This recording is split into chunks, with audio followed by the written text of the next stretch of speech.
All right, thank you boys and girls. I am here today to teach you about fiction versus nonfiction. You're already in second grade, so some of you may know a little bit about what fiction and nonfiction is. If somebody knows how to describe fiction, can you raise your hand for me? Captain America? It's fake. Fiction means fake. What does nonfiction mean? Video game show. Nonfiction is real. Okay, so this is going to be really easy. Now, in this library, by pointing, can you show me where you find the fiction books? I see pointing all over the place. You're right, it's in this back corner. So the picture books, the easy readers, and the chapter books, the graphic novels, those are all fiction. The books along this wall, as you can see from Mrs. Aiken's really nice signs, these are all nonfiction. So you're very familiar with your library. It's well organized, it's well labeled. So when you know you want to find a fake story, you know where to go. You know when you want to find a real story, you know where to go. But the question becomes, what happens if you're in another library? Or even more importantly, what happens if you just find a couple books on your table? How can you tell the difference? How do you know if it's fiction or nonfiction? See a lot of hands. Are they questions or comments? Start here. How do you know it's nonfiction or fiction? You look at the cover if it looks like cartoonish or like real life. That is a great way to know. Does other people know characteristics? Well, if it's fiction, the cover has more of a fun, Yeah, that's like fun title. But if it's nonfiction, it's just like one word and it's boring. oh, fun title versus boring title. Okay. How about you? Yeah. You look at the cover, and it looks really real. If it looks real, it's because the pictures look like real stuff, and then the fake ones don't look like real stuff. All right. So everyone seems to think it's all about the cover, and the cover does have a lot of clues. But there are other characteristics to fiction and nonfiction. Hold your questions, hold your comments.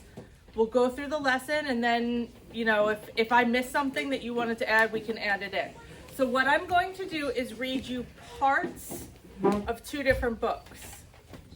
I don't want you guys to shout out any answers. I just want you to be thinking about which one you think is fiction, which one you think is nonfiction, and why. And then after I'm done reading and taking some notes with you, we'll reveal the answers, okay? So keep it to yourself so that everyone can be thinking themselves. I'm not going to read the whole book of each of them, but I'm going to read parts and we'll take some notes. So one is called Giraffes and one is called Giraffes Can't Dance. Now I'm sure a lot of you are familiar with this one. So sometimes you read for fun and you just enjoy the story. But today I want you to think and listen a little bit more about what are some of the things, some of the clues that you get when I'm reading that tells you if it's fiction or nonfiction. Okay, do you have a question? Giraffe. What would happen if a giraffe bends its neck and moves its leg? I don't know. I don't know what would happen if a giraffe did that, but let's see, let's read the story. Well, Giraffes can't dance. Gerald was a tall giraffe whose neck was long and slim, but his knees were awful bandy and his legs were rather thin. So let's start to take some notes about what you've learned just from this first page. Can someone tell me one piece of information that they learned? So that one's Don't tell me if it's fiction or nonfiction, just tell me something you learned from that page. we learned. I learned that. Let's see again. I learned that the giraffe was actually really tall and skinny on his legs. Okay, so tall, skinny legs.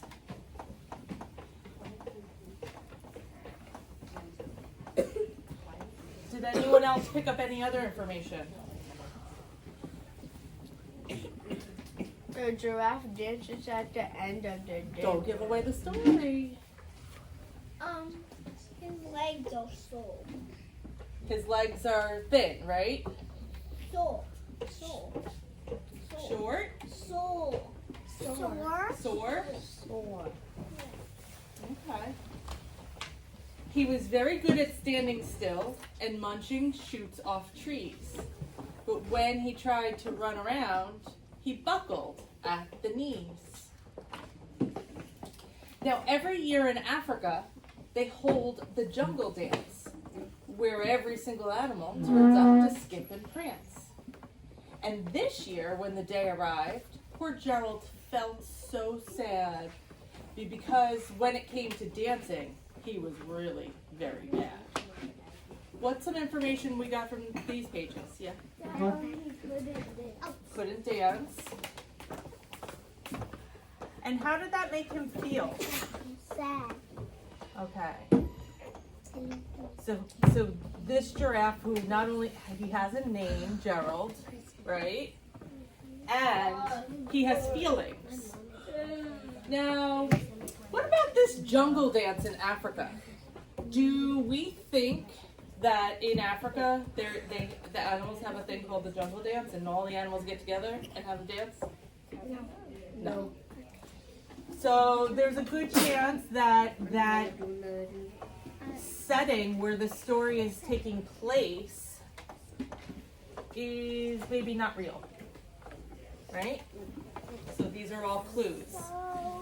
Now, if I were to switch to this book, Giraffes, we're going to do the same thing. I have a table of contents. Towering mammal. Giraffes are the tallest mammals on Earth. They can grow up to 20 feet tall. So what do we learn from these pages? Giraffes are really tall and they have tall necks. Okay. Well, they didn't say anything about necks on this page. They just said tall. And specifically, did they tell us how tall? No.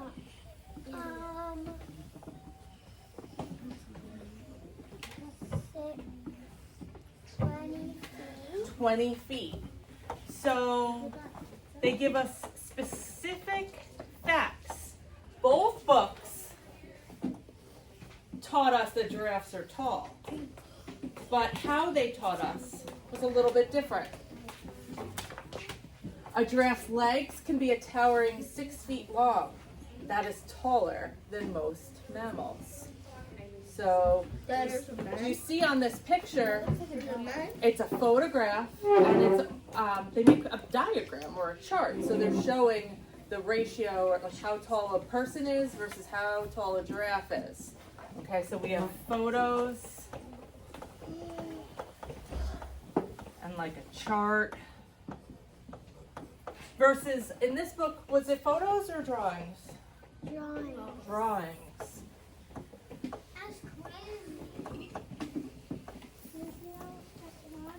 We'll do one more page. A giraffe's neck can also be 6 feet long. The neck alone weighs up to 600 pounds. Yeah. So the neck is 600 pounds. Right.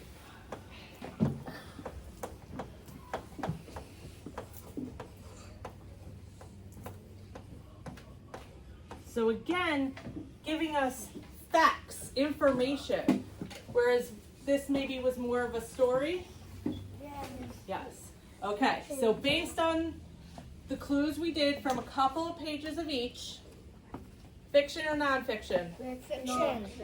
Fiction. Fiction is fake, and this is a made-up story about a giraffe.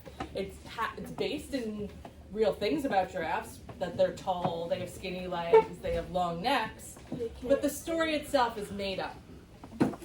And this one is? Real. This is the kind of book you're going to pick up when you want true facts and specifics, 20 feet, 600 pounds, that sort of thing. Okay?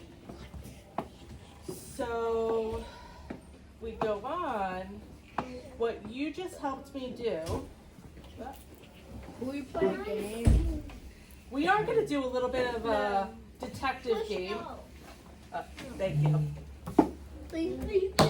Okay, so what you did helped me do is identify, bless you, characteristics of fiction and nonfiction books that you can look for when you are picking up books and reading. If you're not sure if it's real or fake, these are some of the clues that would help you figure it out. So a fiction or a pretend story, it tells a story.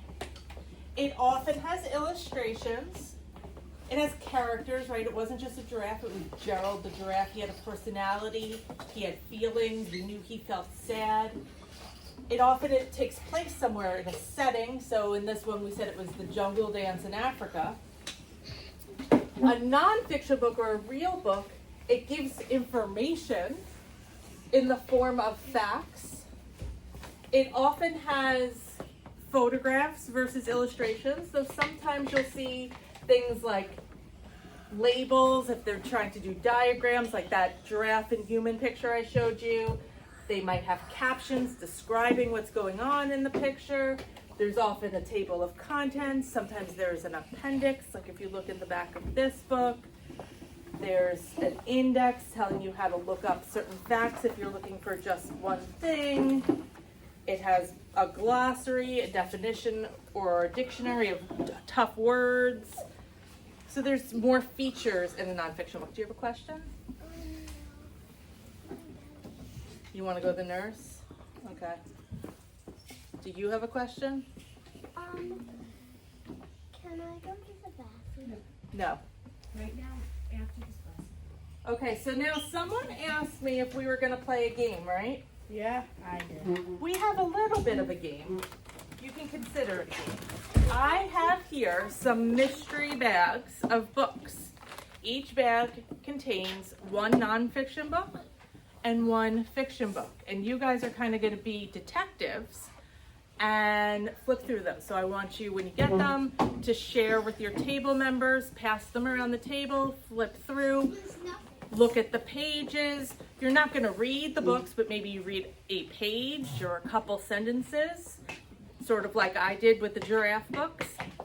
And then as a table, you're going to decide which is the fiction, which is the nonfiction. And then after you've had some time to take a look, we're going to share out to the class and discuss what you found, okay? Okay. So I'm going to pause my video. All right, I'm going to turn my camera back on. I heard a lot of discussion. I'm going to go around to each table. We are going to be really respectful of our friends and be extra quiet so we could hear what they have to say. I'm going to start at my red table. I will hold up the book and you guys can tell me what you decided. So the first book that they had was this one. It's Owl Diaries, Eva in the Band. And you want to tell them what you decided about this book? So I think that is non-fiction. Why do you think this was nonfiction? Because owls don't dance. Or they don't sing. They don't sing. The owls aren't in the band. So are you sure that means nonfiction? Do your teammates, your table mates agree? Nonfiction? Yeah. What does fiction mean? It's fiction, actually. Yes, it's fiction. It's pretend. Owls usually don't play in bands. Yeah, they don't play in Fiction, fake. the band. Okay. And this one's actually real. Stop. Okay, yeah. She's never letting me do anything. Okay. This one is non-fiction because it has real photographs. It has real photographs books. Yes. And did you find any other characteristics, or did you just base it off of the pictures? Baby. Well, and also the title is also kind of boring. Okay. This says owl. All right. So they decided that this one was nonfiction because the title was boring and it had pictures, not drawings. So they were right. Fiction, nonfiction. Thank you very much. Let's go to the orange table. All right, so the first book they had was The One and Only Ivan. And what did you decide about this one? It's fiction It's fiction. Why did you decide that? because we think that gorillas would eat baby elephants and they wouldn't hang out. So you looked at the picture and you see that Ivan is hanging out with a baby elephant, and that probably wouldn't happen in real life. Now, what's this book? The second book was Ivan, the Remarkable True Story of the Shopping Mall Gorilla. And what did you decide about this? NonFiction. Non-fiction. Yes. And why did you decide that? Because the drawings, because the pictures,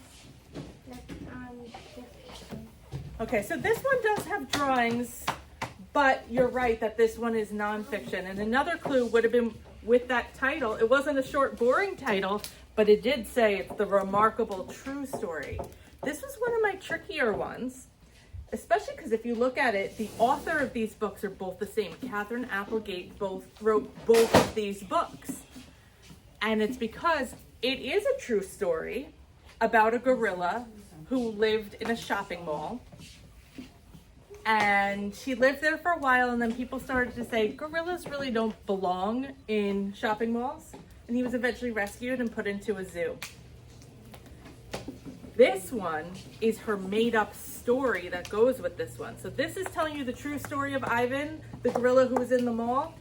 This is a story where she makes up, what was he thinking? What was he feeling? Who did he become friends with?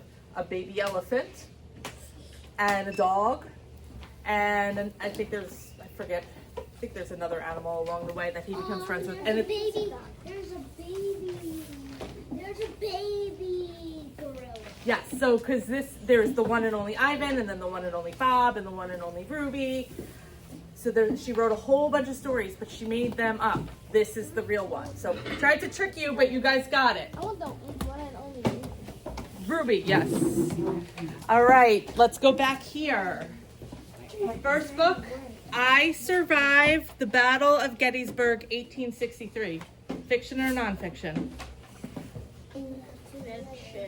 Nope, don't give it away. Let the yellow table talk. You feel like it's nonfiction. Why do you feel that way? Because I read a lot of books. They mostly say doing the Bible in the house over there. So you've read, you know that this is a real event. So that's why you think it's a real story. Okay. And your table agreed with that? Yeah. Yep. And then your other book was what? The Battle of Cheeseburg. The Battle of Gettysburg. Gettysburg. Gettysburg. And this one is what? That's nonfiction. Nonfiction. So you think I gave you 2 nonfiction books? All 3 of you think that? What does everyone else think? How is it 8? That one is nonfiction and that one. Right. This was another one of my tricky ones. I tricked you on this one. Yo, that's sick. The Battle of Gettysburg. This is a nonfiction story or book about the facts of the Battle of 1863. I Survived the Battle of Gettysburg is actually what's called historical fiction. It's fiction. It tricks you because it says I survived, so it makes you think like this is someone real who's writing about what it was like. But Lauren Tarsis, the author, didn't live in 1863. She lives in the 2000s when she wrote this book. And she wrote this book and all her other I Survived books to teach kids like you about these events, but she made it up and she kind of pretends she's someone who was living during that time.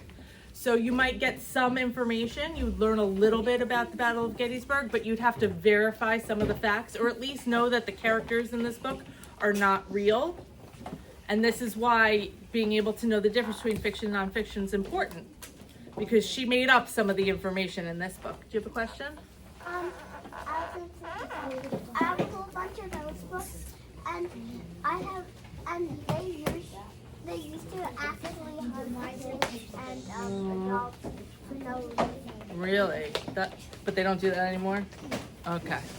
All right, my last table, the purple table. What do you guys have? We got the creepy one. You got a creepy one? Yeah, we got this one. All right, so let me show everybody. The creepy book. It's Mummies. Yeah. And what did you think about this one? NonFiction. NonFiction. Real pages. I like how confident you are. Mommies. All right, NonFiction. It has a real statue. Because it has real pictures. Yeah, look at that skeleton. All those are real. All right, and what was your other book? Fiction. Let's show everyone. It's Magic Treehouse, Mummies in the Morning. I have Magic Tree House books at my house. These are good books. Yeah, I got past like 30. Oh, wow. So why did you guys decide this was fiction, Purple Table? Because it has cartoony pages. It has cartoony pages. Okay. Anything else? And mummies do not live in tree houses. They live in giant pyramids.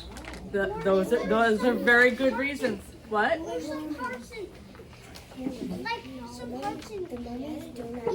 or some parts in New Yep, you're right. So, this Purple Table got it right.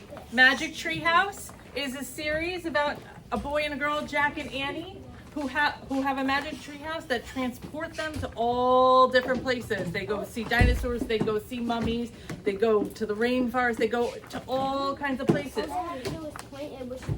Yes. And one, sort of like the I Survived, it teaches you guys a little bit about mummies. But if you want true facts, you go to the nonfiction section. Does anyone have any questions? That's creepy. It's creepy. Anyone have a question? All right, so let's. You have a question? I was reading out. Yes, we're getting ready. So let's just wrap up. Fiction is fake. Let's say it together. Fiction is fake. It tells a story. There's often drawings, there's characters, and there's a setting, like in a treehouse. Nonfiction is real. It gives information and facts. It usually has photographs and other details that help you learn something. Thank you for being an awesome class. You have one more question? So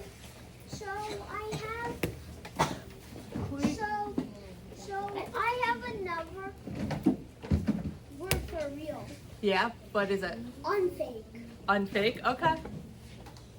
Yes? I'm gonna draw a picture. After you do book selection, you guys can come back and free draw or get a coloring sheet like you always do. Mrs. Zicken?